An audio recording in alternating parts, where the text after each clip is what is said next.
I think that the whole point of having children as a whole is to instill them with your worldview. I know if I have children, I want them to be like me. We just talked about my last name and how I want them to honor me into post-death. Then I want them to be a representation of me, which means they should believe in my values and my creeds. Why is a group of people in New York walking around telling me what they're going to teach my kids and what my kids should believe? They're not your kids, they're my kids. Right.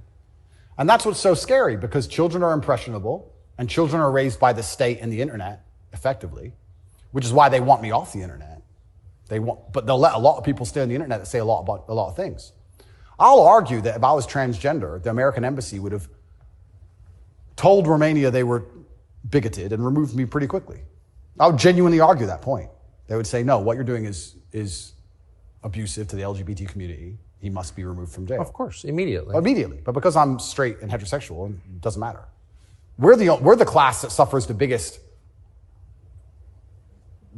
bigotry that possibly exists in the Western world today. I would actually argue that point. But they're saying this to be deliberately provocative.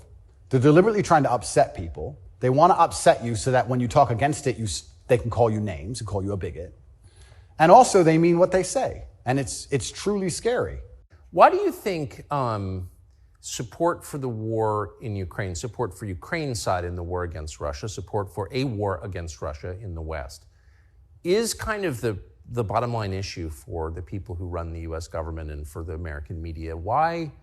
I mean, I guess you could argue about it, Yep. But there isn't an argument about it in the United States. There's a position, and anyone who doesn't hold it is attacked and punished. Why? Why is that so important? Well, the first thing I think we should all do is I think we should all give Putin credit for curing COVID, right? Because when his invasion happened, COVID went away. So thought about that. Think about it. It's almost to the day. So we have to give him some credit at least for doing that. He may be the bad guy of the world, but at least he cured COVID for everybody nearly instantly. Fair. Thank you, President Putin. I, up until this point, never really commented too heavily on politics. Yes. But I understand very well, I like to believe what's happening with Ukraine and Russia. And what I will say to the people who are watching this at home is that if you are naive enough to believe that there are good guys and bad guys in wars, and it's as simple as good and bad, and that the bad guys are crazy and the good guys want freedom, then you need to do a little bit more investigation into what's really happening. And when you look at the vested interest of any country or any person... Can I just ask you to pause and just comment? That's the truest thing, what you just said. That is and anyone who doesn't understand that should shut the fuck up. And I mean it. Having seen war, anyone who's telling you that it's Churchill versus Hitler is an idiot. Well, I'll give you an example. When my father was still alive, I think that if you are black, white, Asian, I think if you stand up, self-respect, work hard, try your best, turn up on time, firm handshake, don't make excuses for anything, don't look for an easy way out, no matter what your skin color is, in America or England or any other Western nation, I think you can be extremely successful. I don't think anything's stopping you. That's not the message you get from, say, Kamala Harris, who's also mixed race. Her dad was Jamaican, her mom was Indian. Yeah. But race is really at the center of her identity and her politics. What do you make of, say, Kamala Harris? Well, let's look at why they purport the idea that depression is so powerful and that you can just catch it from the sky and now you're permanently depressed no matter what happens to you and there's nothing you can do about it and you can't improve your life and you can't be a better person, right? It's that self-limiting belief. I think by also pushing this racism argument, it's also very much the same thing. I think if you adopt that mindset, if you wake up and you're a particular color, you're purple, and you believe purple people can't make it, what's your chance of making it? 0. Yeah. Right? So that's what's so destructive about it.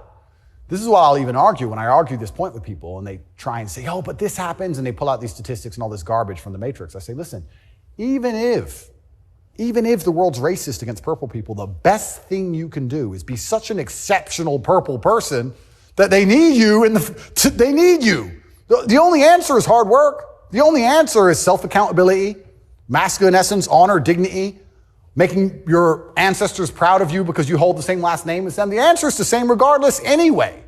But when people like Kamala are pushing this racism agenda, they're trying to say to people effectively, you'll never be anything. And you don't stand a chance of ever being anything. And I think that makes people who aren't anything feel a little bit better about themselves. It's cope. And that's the only fans she has left, are losers who she's told it's okay to be a loser because there's no way you could have not been a loser. And I will argue you could have been something a lot more than that. And you shouldn't listen to anybody who tells you you're not going to be a loser. If someone were to come to me and say, Andrew, you're mixed race, you're from a single mother household, you're never going to be rich. I'll say, watch me. I don't believe you. I don't believe you. Who are you? So everything she's saying is one, wrong. Two, it's destructive to believe in. Three, I think it's her last hope at having any kind of fan at all because she's largely incompetent. I don't think I've ever heard her put a compendious, coherent sentence together. And perhaps also, maybe that's the reason why she leans so heavily on race, because she's not impressive or competent, so she can say, oh, but I'm this color and I did it, instead of actually talking about how good of a job she's doing.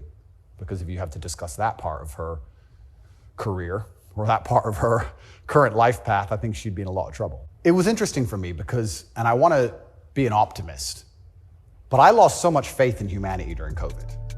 If you would have told me how COVID would have gone down before COVID, I'd say, no way. We're not that bad.